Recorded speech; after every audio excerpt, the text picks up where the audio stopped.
क्या मेंटलिटी, आवाम जनता, उनका क्या कसूर? उनका क्या कसूर है? हम मैं कह रहा हूँ तो बहुत बड़ी बात, शायद आप लोगों के लिए बहुत छोटी बात हो, आप लोग को ये पता हो, आप लोग देते रहते होंगे, लेकिन हमारे लिए एक बहुत बड़ी बात है कि अस्सलामुअलैकुम, नमस्ते, सत श्री अकाल। कैसे हैं आप लोग? उम्मीद करती हूँ ठीक होंगे, खुश होंगे। मैं हूँ हसीका अली और मेरे साथ हैं तारिक नियाजी।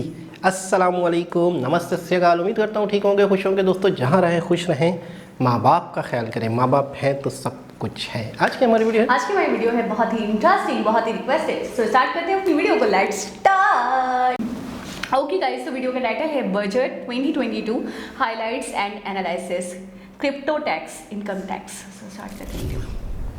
अच्छा, प्रशांत धवन जी, तो बजट 2022 इसको लेकर काफ़ी मिक्स फीलिंग्स है आज के समय। अब ऑनलाइन आप अगर देखो तो ज़्यादातर लोग एक्चुअली इतना खुश है नहीं बजट से, क्योंकि मिडिल क्लास को कुछ यहाँ पर मिला नहीं। आप सोशल मीडिया पे जाओगे, ट्विटर पे, फेसबुक पे, मिडिल क्लास पे लोग मीम बना रहे हैं कि लोग उम्मीद कर रहे थे कि टैक्स में कुछ रिलीफ मिलेगा, कुछ रिलीफ यहाँ पर मिला नहीं है। फिर सरकार ने बहुत ही बड़ा फैसला ये लिया है कि क्रिप्टो करेंसी पर जो भी अर्निंग होगी उसका 30% प्लस 1% TDS सरकार ले जाएगी। और इसके रिस्पॉन्स में आपने ऐसे आर्टिकल्स भी हो सकता है देखिए। फॉर एग्जांपल आप देखोगे, आज तक का आर्टिकल है, सब लुट गया, बर्बाद हो गया। तो देखो, कुछ यहाँ पर मैं कहूँगा शॉकिंग फैक्ट्स भी हैं इस बजट पे, मगर बहुत सारे पॉजिटिव्स भी हैं। तो एक बहुत ही न्यूट्रल अनबायस्ड एनालिसिस करते हैं बजट 2022 का। मगर आगे बढ़ने से पहले जी हाँ, एक प्रश्न हमेशा की तरह आपसे मैं पूछूंगा। क्वेश्चन यहाँ पर यह है कि जी देखो, $5 ट्रिलियन इकोनॉमी का जो मुद्दा फिर से उठ गया, ये आप कह लीजिए एक सपना है, अरमान है। बीच में इस प्लान में कुछ प्रॉब्लम आ गई बिकॉज ऑफ पेंडेमिक, मगर इस बजट में फिर से कहा गया है कि इंडिया बन जाएगा एक $5 ट्रिलियन इकोनॉमी। आपको बताना है कि किस साल तक सरकार का अनुमान है कि 5 ट्रिलियन की इकोनॉमी हो जाएगी भारत की। 2030, 2033, 2026 या फिर 2024? कमेंट सेक्शन में सब लोग करिए उत्तर। सही आंसर मैं आपको दूंगा जी हाँ वीडियो के एंड में। नाउ सबसे पहली बात, हर बजट कैसा होने वाला है, इसकी प्रायोरिटीज क्या होंगी, ये हमको पता लगता है कि बजट के 4 स्तंभ क्या है। इस बार आप अगर देखो तो बजट के जो 4 पिलर सरकार ने अनाउंस किए हैं, ये है इंक्लूसिव डेवलपमेंट, मतलब कि सबका विकास इकट्ठा हो, प्रोडक्टिविटी एनहेंसमेंट, देश में जो प्रोडक्शन है, मैन्युफैक्चरिंग है, ये ज़रा बढ़े, एनर्जी ट्रांजिशन और क्लाइमेट एक्शन, इन दोनों को भी यहाँ पर ऐड किया गया है। और कोशिश यहाँ पर यह है कि देश लगातार एक बहुत ही तेज ग्रोथ रेट से आगे बढ़ता रहे। 9.27% की ग्रोथ रेट सरकार चाहती है कि बहुत ही जल्द भारत अचीव कर ले। और ये ग्रोथ रेट अचीव करने के लिए ऑब्वियस सी बात है, बहुत सा पैसा खर्चना होगा और सरकार पैसा खर्चने को तैयार है। फाइनेंशियल ईयर 2022-23 में सरकार ने अनुमान ये लगाया है अपने बजट, जिसको बाय द वे ऑफिशियली कहते हैं एनुअल फाइनेंशियल स्टेटमेंट, उसमें सरकार ने ये कहा है कि 39.45 लाख करोड़ रुपीस का खर्चा किया जाएगा। इंटरनेशनली हर जगह आप देखोगे इसको कहा जा रहा है $500 बिलियन का बजट, इंडिया का ह्यूमंगस $500 बिलियन बजट, जबकि एक्चुअल अमाउंट $500 बिलियन से थोड़ा सा ऊपर है।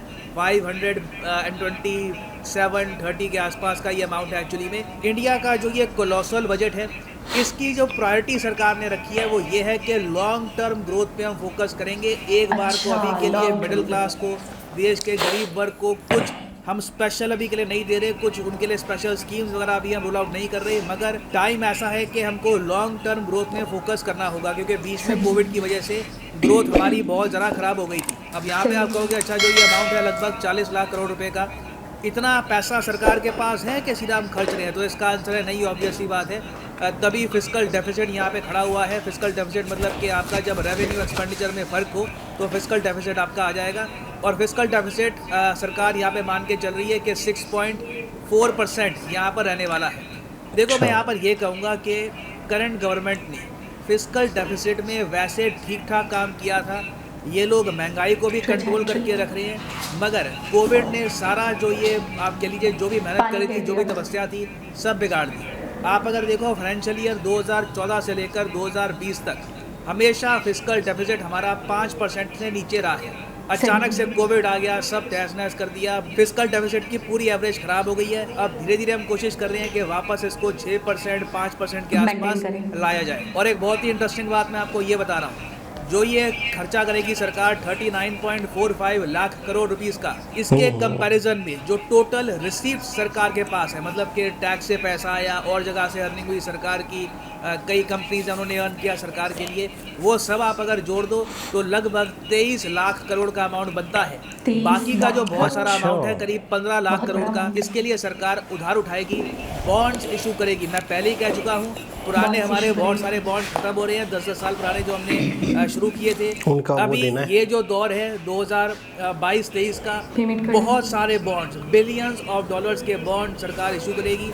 ये टू बी ऑनेस्ट आपके लिए एक मौका भी है इन्वेस्टमेंट का। आप चाहे तो सरकारी बॉन्ड्स परचेज कर सकते हैं। बेसिकली इसमें होगा क्या कि आप सरकार को उधार दे रहे होंगे एक सर्टन इंटरेस्ट रेट के बदले में। तो देखना होगा यहाँ पर सरकार बॉन्ड जो ये इशू करती है किस इंटरेस्ट रेट पर करेगी। अभी तो सरकार ने अनाउंसमेंट करी है कि जी 15 लाख करोड़ रुपए तो हम उठाएंगे बॉन्ड से, मगर इसके बारे में और डिटेल्स धीरे धीरे बाद में आएंगी। अब अगर हम बात करें खर्चे की कि जो ये 40 लाख करोड़ के आसपास का जो अमाउंट है सरकार खर्च कैसे रही है, तो देखो इसमें से 1/4 जो अमाउंट है, ऑलमोस्ट आप कह सकते हैं 26-27% का जो अमाउंट है 10,68,000 करोड़ रुपीस का, ये होगा सरकार का इफेक्टिव कैपिटल एक्सपेंडिचर।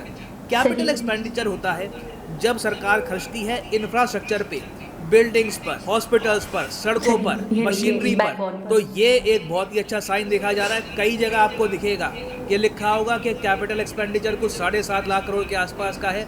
वो सिर्फ कैपिटल एक्सपेंडिचर की बात कर रहे हैं। जो इफेक्टिव कैपिटल एक्सपेंडिचर होगा ये 10,68,000 करोड़ के आसपास का होने वाला है, जो आप कह सकते हैं 4.1% है ऑफ इंडिया टोटल जीडीपी। और जो इफेक्टिव कैपिटल एक्सपेंडिचर है इसमें और भी चीज़ें आती हैं। फॉर एग्जाम्पल, अब सरकार ने ये भी बोला है, बहुत ही बड़ी अनाउंसमेंट है, केंद्र सरकार ने ये बोला है कि जो भी हमारे राज्य हैं उनको पैसे की कमी पड़ेगी, कोरोना में सबका काफ़ी खर्चा हुआ है, तो उनके लिए 1 लाख करोड़ रुपए अलग से रख दिए गए हैं। ये 1 लाख करोड़ रुपए इंटरेस्ट फ्री लोन के रूप में बांटे जाएंगे स्टेट्स में। स्टेट्स को जरूरत ये लोन वापस भी कब करना है? 50 साल में। तो लिटरली आप कह सकते हैं 1 लाख करोड़ रुपए देश में बिल्कुल ये दे दिए ऑलमोस्ट उनके। तो जो ये पैसा है इससे बहुत सारी जो इंपॉर्टेंट स्कीम्स हैं उनको फंड किया जाएगा। और रेफरेंस के लिए यहाँ पे आप देख सकते हैं इंडिया का जो कैपिटल एक्सपेंडिचर है, इफेक्टिव कैपिटल एक्सपेंडिचर, ये अब मैसिव 10.6 लाख करोड़ रुपीस का हो चुका है, with the bulk of money going into development of social and physical infrastructure of the country. सरकार इस पर बहुत फोकस कर रही है कि इंफ्रास्ट्रक्चर पर फाइनली मेजर इन्वेस्टमेंट करने का टाइम आ चुका है। अब यहाँ पर आप कहोगे ठीक है ये पैसा तो सरकार खर्च देगी, मगर ये पैसा आया कहाँ से है? देखो, चाहे सरकार को बहुत सारा पैसा यहाँ पर उधार भी देना पड़े, मगर मान लो अगर सरकार 1 रुपया खर्चती है तो उसका 58 पैसा जो है ये आता है टैक्सेस से। और टैक्सेस भी बहुत सारे टाइप के होते हैं। For example income tax, corporate tax हो गया, जीएसटी हो गया। तो इस पहलू में देखो सरकार ने बिल्कुल भी रिलीफ दिया नहीं है। सरकार खर्च तो बहुत ही बड़े स्केल पर रही है, मगर जो लोग पैसा देते हैं, जहाँ से पैसा आया है, उन लोगों को उम्मीद थी कि कोरोना काल में थोड़ा बहुत यहाँ पे सरकार रिलीफ देगी, मगर अभी कुछ मिला नहीं है। 35% आप अगर देखो तो 1 रुपया जो सरकार के पास होता है उसमें से 35% आता है इनकम टैक्स से। और लोगों को ये उम्मीद थी, मिडिल क्लास को ये उम्मीद थी कि इनकम टैक्स स्लैब में कुछ चेंजेस किए जाएंगे। अभी के लिए आप अगर देखो तो स्थिति कुछ ऐसी है कि 2.5 लाख की आपकी अगर कमाई है तो आपको टैक्स नहीं भरना। 5 लाख से ऊपर आप अगर कमाते हो तो 2.5 लाख से 5 लाख के बीच में जो आपकी अर्निंग है उसका आपको टैक्स भरना होगा 5%। और जैसे जैसे आपकी अर्निंग बढ़ती है तो आपका टैक्स 5%, 15%, 20% के आसपास धीरे धीरे बढ़ता रहेगा। लोगों को उम्मीद ये थी कि टैक्स स्लैब चेंज किया जाएगा, थोड़ा सा दायरा बढ़ाया जाएगा कि अगर मान लो आप 6-7 लाख कमाते हो तब भी टैक्स भरने की आवश्यकता नहीं है। जो बेसिकली मिडिल क्लास है, जो लोग अर्न कर रहे हैं आराम से 50-60 हज़ार रुपये पर मंथ, उनको सरकार कुछ यहाँ पर रिलीफ देगी। बट यहाँ पे मुझे बहुत ही फनी लगा ये बात देखकर कि हमारी फाइनेंस मिनिस्टर ने ऑन रिकॉर्ड इंटरव्यू में यही कह दिया, सॉरी मैं नहीं कर पाऊँगी, अभी स्थिति ऐसी नहीं है, सरकार खुद बहुत ही बड़े स्केल पर बॉन्ड उठाएगी। हमारा ओवरऑल जो फिस्कल डेफिसिट है आपको पता है 6% के ऊपर का है, तो अभी तो टैक्स में रिलीफ सरकार नहीं दे पाएगी। मगर यहाँ पे मैं कहूँगा बहुत ही बड़ी स्टेटमेंट है। हमारी फाइनेंस मिनिस्टर ने ये भी कहा है कि देखिए मैंने टैक्स बढ़ाया भी तो नहीं है।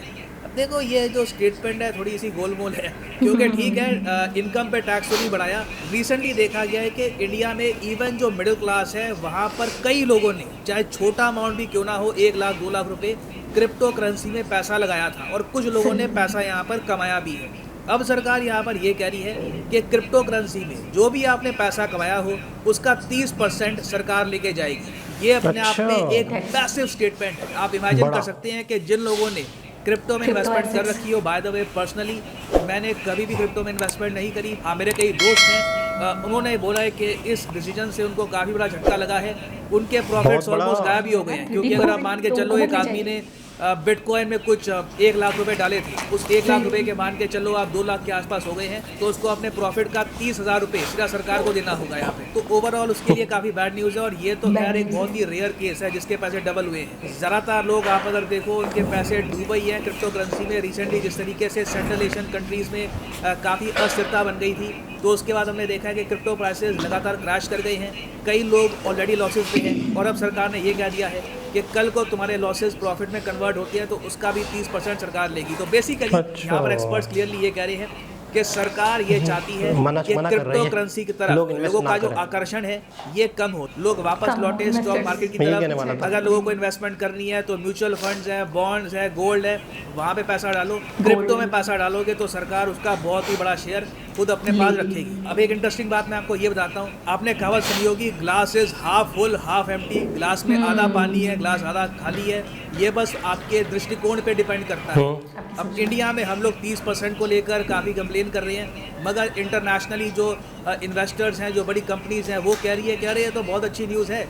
सरकार ने यहाँ पर क्रिप्टो करेंसी पर टैक्स अनाउंस करके इनडायरेक्ट तरीके से क्रिप्टो को लीगल कर दिया। क्योंकि बहुत ही लंबे समय तक यही कंफ्यूजन था कि क्रिप्टो करेंसी इंडिया में लीगल एसेट होगी या नहीं होगी। पाकिस्तान तो में अभी भी यहाँ पे आप देख non-legal पाओगे है। Crypto just became legal in India. तो हाँ, आप कह सकते हैं कि लीगल सैंक्शन तो एटलीस्ट दे दिया सरकार ने क्रिप्टो करेंसी को पीछे के दरवाजे के जरिए। उसके अलावा टैक्स में आप अगर बाकी जगह देखो तो जो सरकारी कर्मचारी हैं, सेंट्रल और स्टेट गवर्नमेंट एम्प्लॉइज़, उनको टैक्स रिडक्शन लिमिट में इंक्रीज़ दिया गया है, बहुत छोटा सा 10% से अब 14% कर दिया गया है। इसका फ़ायदा देखिए प्रेडोमिनेटली उन्हीं सरकारी ऑफिसर्स को होगा जिनकी सैलरी काफ़ी ज़्यादा है, जो हैवी टैक्स पे करते हैं और टैक्स से बचने के लिए पीपीएफ वगैरह में इन्वेस्टमेंट करते हैं। तो टैक्स डिडक्शन जो है थोड़ी बहुत उनकी ये बढ़ा दी गई है। उसके अलावा जो कॉर्पोरेट सरचार्ज है ये 12% से कम कर दिया गया है 7%। ये जो मेजर कॉर्पोरेशंस हैं उनको इससे थोड़ा बहुत बेनिफिट मिलेगा। ना फिर हम बात करते हैं डिफेंस की, क्योंकि देखिए डिफेंस एक बहुत ही बड़ा यहाँ पे एस्पेक्ट है पूरे बजट का। टोटल सरकार ने डिफेंस के लिए एलोकेट किए हैं 40 लाख करोड़ में से 5,25,000 करोड़ रुपए। तो आप कह सकते हैं डिफेंस बजट बड़ा- is 13.3% of total expenditure planned by the central government. अब यहाँ पे आप कहोगे 13%, मगर ये तो 2-3% हुआ करता था, 2-3% ऑफ जीडीपी हुआ करता था, जो आज भी उसके आसपास ही है। मगर टोटल एक्सपेंडिचर का डिफेंस बजट आप अगर देखो तो 13.3% के आसपास है। अब यहाँ पे आप कहेंगे 5,25,000 करोड़ रुपीस, क्या हम जो मैजिकल नंबर है $100 बिलियन बजट वहाँ तक पहुँच गए हैं? तो इसका आंसर है नहीं, अभी भी $75 बिलियन के अंडर ही हैं, वहाँ पे ही घूम रहे हैं। मगर मैं कहूँगा कुछ इंक्रीज किया गया है कंपेयर टू लास्ट ईयर। एक 9.8% का हाइक देखा गया है। और आप अगर पेंशन वाला जो अमाउंट है, जो टोटल बैठता है 1,19,000 करोड़ का जो पेंशन का अमाउंट है, उसको आप अगर हटा दो और बजट को क्लियरली देखो तो ये अमाउंट बनता है 4,05,470 करोड़ का, जो एक ठीक ठाक अमाउंट है। मैं कहूँगा सरकार ने यहाँ पर यह कैटेगोरिकली कह दिया है कि जो कैपिटल बजट है, मतलब कि जो बजट का पार्ट जिससे मशीनरी परचेज की जाती है, वेपन्स परचेज किए जाते हैं, उसका 68% एलोकेट किया जाएगा इंडियन डिफेंस मैन्युफैक्चरर्स के लिए। बहुत अच्छी न्यूज़ है। उसके अलावा ये भी कहा गया है कि 25% जो है रिसर्च एंड डेवलपमेंट फंड्स का, ये जाएगा प्राइवेट कंपनीज को, स्टार्टअप्स को, एकेडमिया को। बहुत ज़्यादा अच्छा डिसीजन है, वेलकम मूव है। इससे डिफेंस सेक्टर में जो प्राइवेट कंपनीज हैं बहुत खुश होंगी। जो ये अभी बीज बोए गए हैं, इसका वृक्ष जब तक उगेगा, जब तक ग्रो करेगा, उसमें कुछ टाइम लग जाएगा, 3-4 साल 5 साल भी हो सकता है लग जाए, मगर जब ये वृक्ष बड़ा हो जाएगा तब बहुत ज़्यादा मीठे फल यहाँ से आएंगे। हमारी प्राइवेट सेक्टर कंपनीज एक बार डिफेंस में खड़ी हो गई, that will revolutionise Indian defence completely. Now फिर हम आते हैं क्लाइमेट चेंज पर। क्लाइमेट चेंज को लेकर सरकार ने बहुत ही मेजर अनाउंसमेंट्स करी हैं। सबसे मेजर अनाउंसमेंट तो देखो है ग्रीन बॉन्ड की। ग्रीन बॉन्ड मैं आपको ऑलरेडी कह चुका हूँ। बॉन्ड बेसिकली एक डेट इंस्ट्रूमेंट होता है। सरकार कर्ज लेती है बॉन्ड के जरिए। सरकार कहती है कि हमें पैसा चाहिए, हमसे इंटरेस्ट रेट लो, हमको पैसा दो, इसी को कहते हैं एक बॉन्ड। तो ग्रीन बॉन्ड इशू किए जाएंगे। ग्रीन बॉन्ड मतलब कि स्पेसिफिकली ग्रीन टेक्नोलॉजी के लिए, ग्रीन प्रोजेक्ट्स के लिए, रीन्यूएबल एनर्जी रिलेटेड जो प्रोजेक्ट्स हैं सरकार के, जैसे कि सोलर पावर रिलेटेड प्रोजेक्ट्स हो गए, विंड मिल हो गई, उसके लिए सरकार इशू करेगी ग्रीन बॉन्ड। कितने के इशू करेगी, क्या इंटरेस्ट रेट होगा, कुछ नहीं बताया, मगर ये बोल दिया कि इशू करेंगे। मोस्ट प्रॉब्ली आने वाले फाइनेंशियल ईयर में सरकार इसके बारे में और डिटेल्स करेगी रिलीज, और उस वक्त हो सकता है कि इंडियंस भी ये ग्रीन बॉन्ड्स में इन्वेस्ट कर पाएँ। उसके अलावा एक प्रोडक्शन लिंक्ड इंसेंटिव स्कीम यहाँ पर शुरू करी गई है for solar panels. Total 19,500 crore रुपए की जो PLI स्कीम है, प्रोडक्शन लिंक्ड इंसेंटिव स्कीम, ये यहाँ पर करी गई है इंट्रोड्यूस। ह्यूमंगस स्कीम है, डेफिनेटली इससे इंडिया में आप देखोगे सोलर PV मॉड्यूल्स की मैन्युफैक्चरिंग बहुत ज़रा बढ़ने वाली है, क्योंकि अभी भी आप अगर नोटिस करेंगे तो ज़्यादातर हमारे जो सोलर PV मॉड्यूल्स हैं ये या तो सिंगापुर या फिर चाइना से इंपोर्ट होके आते हैं। उसके अलावा सरकार ने ये भी कहा है कि जो परिवेश पोर्टल है जो ट्रैक करता है एनवायरमेंटल फॉरेस्ट क्लियरिंग वगैरह, इसको भी एक्सपैंड करेंगे। इसमें भी जो पूरा प्रोसेस है अप्रूवल का ये ज़रा तेज़ किया जाएगा। और फिर अगर हम बात करें एग्रीकल्चर सेक्टर की, तो एक मेजर अनाउंसमेंट यहाँ पर करी गई है। केन बेटवा लिंकिंग प्रोजेक्ट के लिए 44,605 करोड़ रुपीस कर दिए गए हैं अलॉट। 9 लाख किसानों को इससे फ़ायदा होने वाला है।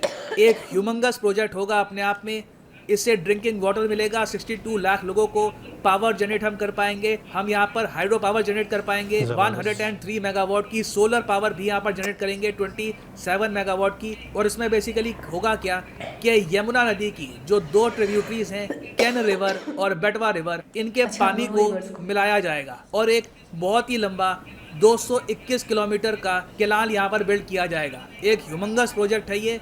बाय द वे ये पहला प्रोजेक्ट है under the national perspective plan for interlinking of reverse. इस पर मैं एक सेपरेट वीडियो भी बनाऊंगा कि केन बेटवा लिंकिंग प्रोजेक्ट कैसे काम करेगा, किस तरीके से फंक्शन करेगा। उसमें मैं एनिमेशन के जरिए आपको बता पाऊंगा कि ये पूरा प्रोजेक्ट बेसिकली काम करेगा कैसे। नाउ फिर यहाँ पे सरकार ने एक बहुत ही अच्छी अनाउंसमेंट करी है। मैं इस पर काफ़ी बार अपनी वीडियोज़ में कह चुका हूँ, नीड है इसकी, नीड है। और फाइनली मैं कहूँगा कि ऑब्वियसली सरकार को भी पता ही था कि इसकी नीड है और सरकार ने इस पर ले लिया डिसीजन। बॉर्डर विलेजेस बनाए जाएंगे। भारत का जो बॉर्डर एरिया है वहाँ पे आप देखोगे तो विलेजेस सुनसान पड़े हैं, बहुत सारे विलेजेस खाली हो चुके हैं, तो वहाँ पर कनेक्टिविटी इंप्रूव की जाएगी। जो विलेजेस है वहाँ पर उनको रीपॉपुलेट करने की कोशिश की जाएगी। तो इसके लिए लॉन्च किया गया है न्यू वाइब्रेंट विलेजेस प्रोग्राम। बहुत ही अच्छा डिसीजन है ये, इससे हमारी बॉर्डर्स और ज़्यादा सिक्योर होंगी। उसके अलावा एक बहुत ही इंपॉर्टेंट अनाउंसमेंट ये भी है कि देश में जो 1.5 लाख पोस्ट ऑफिसेज हैं ये अब आ जाएंगे कोर बैंकिंग सिस्टम के अंडर, जिससे फाइनेंशियल इंक्लूजन और ज़्यादा बेहतर हो पाएगा हमारे रूरल एरिया में। फिर अगर हम बात करें फॉरेन कंट्रीज़ की, जी हाँ, इंडिया का जो बजट है सिर्फ भारत के लोग नहीं देखते, बाहर के देश भी देखते हैं, क्योंकि बाहर के देशों को इंडिया कितना पैसा देगा ये भी इस बजट में लिखा होता है। बाय द वे इसमें ये मेंशन नहीं है कि हम कितने सॉफ्ट लोन देंगे उनको। लाइन ऑफ क्रेडिट की बात यहाँ पर नहीं की गई। यहाँ पर ये लोग प्राइमरली बात कर रहे हैं कि सीधा हम कितनी असिस्टेंस प्रोवाइड करेंगे किस कंट्री को। भूटान को आप अगर देखो तो असिस्टेंस इस बार थोड़ी कम मिलने वाली है। पिछले साल भूटान की असिस्टेंस हमने दी थी 3,000 करोड़ के आसपास की, इस बार करीब 2,200 करोड़ रुपये हम देंगे भूटान को। अफगानिस्तान को सरप्राइजिंगली मैं खुद शॉक्ड हूँ। अफगानिस्तान को पिछले साल हमने दिए थे 350 करोड़ रुपए, इस साल थोड़ा सा कम कर दिया है, 200 करोड़ रुपए हम देंगे अफगानिस्तान को। अब क्वेश्चन यहाँ पर यही आता है कि ये पैसा तालिबान के पास जाएगा या फिर WHO को देंगे, UN को देंगे। This will be a very interesting question. Bangladesh के लिए पैसा जो है थोड़ा सा बढ़ा दिया गया है, पहले 200 करोड़ था, अब कर दिया 300 करोड़ रुपए। नेपाल के लिए थोड़ा कम कर दिया गया है, नेपाल को मिलेंगे 750 करोड़ रुपए, श्रीलंका को 200 करोड़, मालदीव्स को 360 करोड़, म्यांमार को 600 करोड़, मंगोलिया को भी 12 करोड़ और मॉरिशस को 900 करोड़। फिर सबके अलावा आप अगर देखें तो यहाँ पर यह भी मेंशन किया गया है कि पर्वतमाला प्रोजेक्ट स्टार्ट किया जाएगा। ये एक नेशनल रोपवे डेवलपमेंट प्रोग्राम होगा। पर्वतमाला एक PPP मॉडल के अंडर होगा, जिसके अंडर 8 रोपवे प्रोजेक्ट्स 60 किलोमीटर के बनाए जाएंगे। अब यहाँ पे आप कहेंगे एक मिनट, इसका मतलब क्या होता है 8 रोपवे प्रोजेक्ट? मतलब ये, ठीक है, ये रोपवे होता है तो ये पहाड़ों में हम बनाएंगे बहुत सारे, और एक अच्छा आप कह लीजिए ट्रांसपोर्ट सिस्टम होता है, एक अच्छा ऑल्टरनेटिव है रोड्स का, और बहुत से कंट्रीज में यूज़ किया जाता है। तो इंडिया में भी एक बहुत ही बड़ा हम नेटवर्क बनाएंगे पर्वतमाला के अंडर। और उसके अलावा देखिए यहाँ पर गिफ्ट सिटी की भी बात करी गई है। गिफ्ट सिटी आपको पता होगा गुजरात में बन रही है, एक बहुत ही बड़ी गुजरात इंफ्रास्ट्रक्चर टेक सिटी है, एक फाइनेंशियल IT हब इसको बनाया जाएगा। और यहाँ पे कहा गया है कि जो वर्ल्ड क्लास फॉरेन यूनिवर्सिटीज़ हैं, इंस्टीट्यूशंस हैं, ये अलाउ की जाएंगी in the gift city of India. और हाँ, यहाँ पर मैं ये मेंशन कर दूँ कि इस बजट में ये बताया गया है कि इंडिया के पास ऑफिशियली अब 83 यूनिकॉर्न्स है, जिनकी टोटल वैल्यू अब हो चुकी है $278 बिलियन, जो कई कंट्री की इकोनॉमी से भी ज़्यादा है। तो ओवरऑल यहाँ पे मैं आपसे पूछना चाहूँगा आपके हिसाब से कि आप इस बजट को कितने मार्क्स देते हैं आउट ऑफ 10। मैं जेन्युइनली जानना चाहूँगा आपका आंसर कि 10 में से आप यहाँ पर कितने मार्क्स देंगे इस बजट को। लिखिएगा इसके बारे में कमेंट सेक्शन में। I am genuinely interested in your answer. Now वापस आते हैं अपने एमसीक्यू पर कि इंडिया $5 ट्रिलियन की इकोनॉमी बन जाएगा किस साल तक। तो इस बजट में लिखा हुआ है इसके बारे में कि 2026 तक इंडिया बन जाएगा एक $5 ट्रिलियन इकोनॉमी। तो एक नया टारगेट है, hopefully we will achieve it. और फाइनली आपने मैं ये भी ऐड कर दूँ कि यूजुअली जब आप यूज़ करते हैं कोड PG10 तो आपको मिलता है 10% डिस्काउंट, मगर जो ये डिस्काउंट है अब इंक्रीज़ कर दिया गया है फॉर 2 डेज़। 20% डिस्काउंट आपको मिलेगा for 30th and 31st of January 2022। Comment section में जाओ, यहाँ पे आपको मिलेगा लिंक UPSC CSE, इस लिंक पे करो क्लिक और आपको मिलेगा हैवी डिस्काउंट। यूजुअली आप जब यहाँ पे क्लिक करते थे और आप डालते थे PG10 तो प्राइसेस कुछ हद तक गिर रहे 10% के आसपास, मगर अब 20% गिर जाएंगे। यहाँ पर आप देख पाएंगे सिर्फ 2300 रुपये के आसपास में आप परचेज़ कर सकते हैं 36 महीने का UPSC कोर्स, जिसमें प्रीलिम्स मेंस ऑप्शनल तीनों कवर हो जाएगा। आपके पास अभी टाइम है, अगर आप एक कॉलेज स्टूडेंट हैं 2-3 साल का टाइम है, आराम से प्रिपेयर करना है for UPSC। You can go for the 36 month course और अनअकैडमी की तरफ से आपको बुक्स मिलेगी, मटेरियल मिलेगा, you will get the PDFs, lectures, everything. जी जनाब। अच्छा, वीडियो काफ़ी लंबी थी तो मैं इन शॉर्ट कहूँगा, बहुत सारी छोटी छोटी बातें इसमें की गई हैं और हम उनके बारे में मज़ीद बात करें तो उनके जवाब भी दिए गए साथ साथ जो जहन में आ रहे थे। आप उन्होंने तो जो मैं क्वेश्चन करा आप बस उसका आंसर देते हैं कि आप कितने मार्क्स देंगे आउट ऑफ 10। वो भी बता देता हूँ। अच्छा, मैं ओवरऑल इस बजट के बारे में ये कहूँगा कि ये बजट फौरी तौर पर आवाम के बेनिफिट में नहीं है। मुझे ऐसा लगता है कुछ सालों बाद इसका कि रिजल्ट आएगा। ये लॉन्ग टर्म एक बेनिफिट्स को देख के रखा गया है। आने वाले वक्त में आवाम को फ़ायदा होगा। अब मैं आता हूँ, एक पॉलिसी थी हमारे यहाँ पाकिस्तान में। पाकिस्तान अंदर से खोखला था और इन फ्यूचर के मामलात नहीं हो रहे थे काफ़ी 10 सालों से 15 सालों से। आवाम को कुछ चीज़ों पे बेनिफिट दे दिया गया था, ख़ास चीज़ों पे, आटा, चीनी, दाल, दूध, जो गवर्नमेंट अपने जेब से दे रही थी, इनकम में से, आवाम के टैक्स में से आवाम को दे रही थी। कुछ ख़ास चीज़ों पे जो बहुत ही बुनियादी ज़रूरियात हैं, जिसका रेट बढ़ने से आवाम को पता चलता था, जिसका रेट कम होने से आवाम को पता चलता था। सबसे मेन चीज़ें आटा, चीनी, दालें वाले सब इससे, चीना वीना सब चाइनीज़ ठीक है ना। चीनी मिनी खोल के पीछे क्या था याद है? बस अब चुप कर जा, वरना हम उधर निकल जाएंगे। तो खैर बहरहाल, तो मैं इन शॉर्ट ओवरऑल ये कहूँगा कि ये लॉन्ग टर्म ये चीज़ों को देख के रखा गया है। बहुत अच्छा, आपको अभी कोई ख़ास चीज़ दे दी जाए और कल आपको किसी अंधेरी कोठी में बंद कर दिया जाए तो वो नहीं किया गया।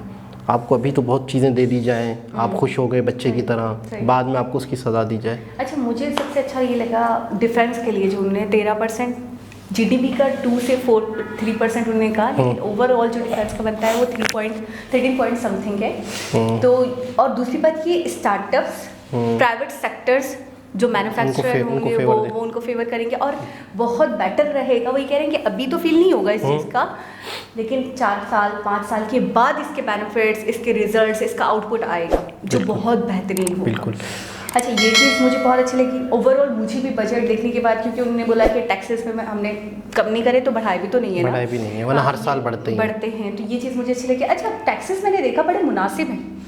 2.5 लाख, ठीक है, 12 लाख है तो फिर इतना, 10 लाख है तो फिर इतना, ठीक है। तो मैं ये कह रही हूँ कि शरह जो उन्होंने तय्युन किया है ना, शरह का तय्युन, वो मैं ये कह रही हूँ कि मुझे कहीं पे ये नहीं लगा कि नाजायज़ है। इनकम को देखते बहुत ज़्यादा नहीं है, 5% 12%, लेकिन इनकम के हिसाब से ना 12 लाख अगर आप कमा रहे हो तो आप उस पर दे सकते हो। अच्छा, आवाम ने ये सोचा था कि शायद कोविड की वजह से हमें कुछ रिलीफ मिलेगा, हमें अपने मामलात, हमारे बिजनेस को मज़ीद ग्रो करने में आसानी देगी गवर्नमेंट, वो नहीं दी। तो उस वजह से बॉन्ड का बहुत अच्छा अमल दखल रहा, ग्रीन बॉन्ड भी कर रहे हैं। इसके अलावा क्रिप्टो करेंसी में ये चीज़ आपने देखा कि बहुत अच्छा है कि लोग ये रो रहे हैं कि इसके ऊपर 30% हमें देना पड़ जाएगा, लेकिन देखिए वही बात है ना कि आपका नज़रिया क्या है कि ग्लास आपको भरा लगता है, आधा भरा या आधा खाली। तो दूसरे कहने वाले ये कह रहे हैं कि चलो थैंक गॉड ये तो पता चला कि लीगल है। लीगल है। आपने जैसे कि पाकिस्तान का बताया, हमारे यहाँ लीगल नहीं, बैन कर दी गई है, बैन कर दी गई है। एक ही शख्स बहुत बोल रहा था, बहुत ही बोल रहा था, वो काफ़ी लोगों से मिला था वकार ज़क्का कि इसको लीगल करो, इसको यूँ करो। काफ़ी हद तक वो कामयाब भी हो गया था। लेकिन ये कि उसमें ना मतलब पता चक्कर क्या है? चक्कर ये है कि हमारे यहाँ पे वो मामलात रहते हैं जिसमें पैसा या बहुत सारी चीज़ें लोगों के हाथ में रहे, यानी कि करप्शन हो सके, जहाँ पे उन्हें लगेगा कि यार यहाँ से तो हमारे हाथ से चीज़ें निकल जाएंगी, फिर उन्होंने बैन कर दिया। और दूसरी चीज़ है कि एक और चीज़ बहुत बड़ा अंतर पाकिस्तान और इंडिया में मैंने आज एक नोट किया कि इंडिया वो कंट्री है जो आसपास वाले देशों के लिए भी रखता है। अफगानिस्तान, मॉरिशस, कमाल, सॉफ्ट लोन समझ लो या विदाउट इंटरेस्ट समझ लो या बहुत ही छोटा इंटरेस्ट ना होने के बराबर यूँ समझ ले। अच्छा, जो कंट्री अपने आसपास वाले कंट्री का, जितने भी कंट्रीज़ हैं छोटे मोटे जो तरक्की पजीर हमें से कहते हैं, अभी तरक्की कर रहे हैं वो, उनको सिर्फ और सिर्फ सपोर्ट के लिए देगा। अच्छा, अफगानिस्तान को देता है? कमाल। तो पहले जब ये अमेरिका था वहाँ पर और दूसरी गवर्नमेंट थी, उनके साथ अच्छे ताल्लुकात थे, तब दे रहा था, तो बात और थी। तो ये मेरे जहन में फ़ौरन आया था कि अब क्या तालिबान को देंगे, क्योंकि अब तो तालिबान WHO को लेकिन उन्होंने भी अपना फंड रखा है। मैं आपको मेंटेलिटी बताऊं, क्या मेंटेलिटी, आवाम जनता, उनका क्या कसूर है? मैं कह रहा हूँ बहुत बड़ी बात, शायद आप लोगों के लिए बहुत छोटी बात हो, आप लोगों को ये पता हो, आप लोग देते रहते होंगे, लेकिन हमारे लिए एक बहुत बड़ी बात है कि वहाँ के आवाम तो वही है ना। अच्छा, हमारे लिए इसलिए भी बड़ी बात है कि हम इन चीज़ों से बहुत दूर हैं। हमने कभी नहीं देखा कि हमारा कंट्री दे रहा है। अभी जो हालात हम देख रहे हैं, तो हम तो लेने वालों में से मैं। और अच्छा एक बात बताएं, चले अभी तो हालात है, हमने तो हमेशा लिया ही है, हमारा हाथ तो हमेशा ऐसे ही रहा है, ऐसे तो नहीं रहा। एक वीडियो आपने देखी थी जिसमें बताया गया था कि अगर इंडिया हमारा दोस्त कंट्री होता तो आज हमारी वो मदद करता। तो वो चीज़ अब समझ में आ रही है कि आसपास वाले 10 देश हैं, 5 देश हैं, उन सब के लिए उन्होंने अपने बजट में से रखा है। हो सकता है उन पे कोई मुसीबत ना भी आए, उन्हें ज़रूरत ना भी पड़े। हर चीज़ के बारे में सोचा गया है। हमारा बजट जो होता है वो गिनी और चुनी बातों के ऊपर मुनहसर होता है, लेकिन इसके अंदर मैंने देखा हर चीज़ का ख्याल रखा गया। जैसे कि उन्होंने देखा स्टेट्स के लिए भी एक अच्छा अमाउंट हटा के रख दिया गया है कि कभी ज़रूरत होगी तो हम इसको स्टेट्स को दे देंगे डेवलपमेंट के लिए। अच्छा, इंफ्रास्ट्रक्चर में बहुत बड़े अमाउंट को इंफ्रास्ट्रक्चर में लगाया जाएगा। वो जो 20 साल 25 साल 15 साल बाद रिजल्ट निकलेंगे ना, वो वाला अच्छा रखा गया, बिल्कुल ज़बरदस्त। तो ओवरऑल ये कहेंगे कि 10 में से, जल्दी बताएं, आप बताएं पहले आप बताएं। आप 8 देंगे आप, मैं 9। क्या बात है, लेकिन वाकई बेहतरीन तरीके से बनाया गया। लॉन्ग टर्म को देखते हुए आने वाले वक्त में इंडिया को फ़ायदा होगा। तो दोस्तों, दोबारा किसी और वीडियो के साथ आपसे मुलाकात होगी, जब तक के लिए अल्लाह हाफ़िज़।